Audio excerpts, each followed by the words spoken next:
ಸ್ನೇಹಿತರೆ ನಮಸ್ಕಾರ. ಪಿಡಿತಿಯ ಟೌನ್ಶಿಪ್ ಯುದ್ಧ, ಡಿ.ಕೆ. ಶಿವಕುಮಾರ್ ವರ್ಸಸ್ ಕುಮಾರಸ್ವಾಮಿ, ರೈತರ ಜಮೀನ ಅಥವಾ ಎಐ ನಗರ. ಕರ್ನಾಟಕ ರಾಜಕೀಯದಲ್ಲಿ ಈಗ ದೊಡ್ಡ ಯುದ್ಧ ಶುರುವಾಗಿದೆ. ಒಂದೆಡೆ ಕಾಂಗ್ರೆಸ್ನ ಡಿ.ಕೆ. ಶಿವಕುಮಾರ್, ಇನ್ನೊಂದೆಡೆ JDSನ ಕುಮಾರಸ್ವಾಮಿ. ವಿಷಯ ಏನು ಗೊತ್ತಾ? ಬಿಡದಿಯಲ್ಲಿ ನಿರ್ಮಾಣವಾಗುತ್ತಿರುವ ಭಾರಿ ಎಐ ಟೌನ್ಶಿಪ್ ಯೋಜನೆ. ಇದು ಅಭಿವೃದ್ಧಿಯಾ ಅಥವಾ ರೈತರ ಜಮೀನು ಕಬಳಿಸುವ ರಿಯಲ್ ಎಸ್ಟೇಟ್ ಆಟವಾ? ಈ ವಿಡಿಯೋದಲ್ಲಿ ಸಂಪೂರ್ಣ ಸತ್ಯ ತಿಳಿಯೋಣ. ಸ್ಕಿಪ್ ಮಾಡದೆ ಕೊನೆಯವರೆಗೂ ನೋಡಿ. ಬಿಡದಿ ಟೌನ್ಶಿಪ್ ಎಂದರೆ ಏನು? ಬಿಡದಿ ಬಳಿ ಗ್ರೇಟರ್ ಬೆಂಗಳೂರು ಇಂಟಿಗ್ರೇಟೆಡ್ ಟೌನ್ಶಿಪ್ ಅನ್ನೋ ದೊಡ್ಡ ಯೋಜನೆ ಸರ್ಕಾರ ಘೋಷಿಸಿದೆ. ಸುಮಾರು 7,500 ಎಕರೆ ಪ್ರದೇಶದಲ್ಲಿ AI Nagar, IT park, smart ರಸ್ತೆ, ಮನೆಗಳು, ಶಾಲೆಗಳು, ಆಸ್ಪತ್ರೆಗಳು ನಿರ್ಮಾಣ ಮಾಡುವ ಯೋಜನೆ ಇದೆ. ಡಿ.ಕೆ. ಶಿವಕುಮಾರ್ ಹೇಳೋದೇನು ಅಂದರೆ, ಬೆಂಗಳೂರು ಮೇಲೆ ಇರುವ ಒತ್ತಡ ಕಡಿಮೆ ಮಾಡಬೇಕು, ಭವಿಷ್ಯದ ಕರ್ನಾಟಕ ನಿರ್ಮಿಸಬೇಕು. ಈ ಯೋಜನೆಗೆ ಸಾವಿರಾರು ಕೋಟಿ ಹೂಡಿಕೆ ಬರುತ್ತಿದೆ ಎನ್ನಲಾಗಿದೆ. ಸಮಸ್ಯೆ ಶುರುವಾಗಿದ್ದು ಹೇಗೆ? ಆದರೆ ಇಲ್ಲಿ ದೊಡ್ಡ ವಿವಾದ ಶುರುವಾಗಿದೆ. ಈ ಯೋಜನೆಗಾಗಿ ರೈತರು ಕೃಷಿ ಭೂಮಿ ತೆಗೆದುಕೊಳ್ಳಲಾಗುತ್ತಿದೆ ಅನ್ನೋ ಆರೋಪ ಕೇಳಿಬಂದಿದೆ. ಮೊದಲ ಹಂತದಲ್ಲಿ 106 ಎಕರೆ ಜಮೀನು ನೋಟಿಫೈ ಮಾಡಲಾಗಿದೆ.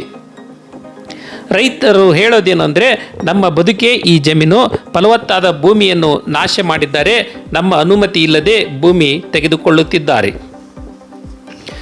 ಕುಮಾರಸ್ವಾಮಿ ಎಂಟ್ರಿ. ಇಲ್ಲಿ ಎಂಟ್ರಿ ಕೊಡ್ತಾರೆ HD ಕುಮಾರಸ್ವಾಮಿ. ಅವರು ಸರ್ಕಾರದ ವಿರುದ್ಧ ಭಾರಿ ಆರೋಪ ಮಾಡಿದ್ದಾರೆ. ಇದು ಅಭಿವೃದ್ಧಿ ಯೋಜನೆಯಲ್ಲ, ಇದು ರಿಯಲ್ ಎಸ್ಟೇಟ್ ವ್ಯವಹಾರ. ರೈತರ ಜಮೀನು ರಿಯಲ್ ಎಸ್ಟೇಟಿಗಾಗಿ ಬಳಸಲಾಗುತ್ತಿದೆ. ನಾನು ರೈತರ ಜೊತೆ ಹೋರಾಟ ಮಾಡುತ್ತೇನೆ, ಕಾನೂನು ಹೋರಾಟ ಮಾಡುತ್ತೇನೆ. ಕುಮಾರಸ್ವಾಮಿ ಹೇಳಿದಂತೆ ಈ ಭೂಮಿ ಸಾವಿರಾರು ಕುಟುಂಬಗಳ ಜೀವನಾಧಾರವಾಗಿದೆ. ಡಿ.ಕೆ. ಶಿವಕುಮಾರ್ ಪ್ರಕ್ರಿಯೆ. ಡಿ.ಕೆ. ಶಿವಕುಮಾರ್ ಕೂಡ ಸೈಲೆಂಟ್ ಇರಲಿಲ್ಲ. ಅವರು ಹೇಳಿದರು, 80% ರೈತರು ಈಗಾಗಲೇ ಒಪ್ಪಿದ್ದಾರೆ. ಇದು ಕರ್ನಾಟಕದ ಭವಿಷ್ಯದ ಯೋಜನೆ. ಬೆಂಗಳೂರು ಟ್ರಾಫಿಕ್ ಮತ್ತು ಜನಸಂಖ್ಯೆ ಒತ್ತಡ ಕಡಿಮೆ ಮಾಡಬೇಕು. ಅಷ್ಟೇ ಅಲ್ಲ, ಪ್ರಧಾನಿ ಮೋದಿ ಕೂಡ ಈ ರೀತಿಯ ಟೌನ್ಶಿಪ್ ಕಲ್ಪನೆಯನ್ನು ಮೆಚ್ಚಿದ್ದಾರೆ ಅಂತ ಡಿ.ಕೆ. ಶಿವಕುಮಾರ್ ಹೇಳಿದ್ದಾರೆ. ಇದು ರಾಜಕೀಯ ಶಕ್ತಿ ಇದ್ದವೇ?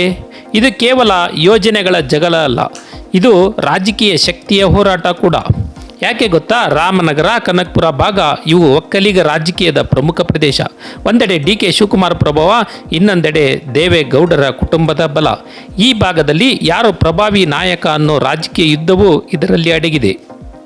ಇಲ್ಲಿ ದೊಡ್ಡ ಪ್ರಶ್ನೆ ಏನು ಅಂದರೆ, ಕರ್ನಾಟಕ ಅಭಿವೃದ್ಧಿ ಬೇಕಾ ಅಥವಾ ರೈತರ ಜಮೀನು ಉಳಿಸಬೇಕಾ?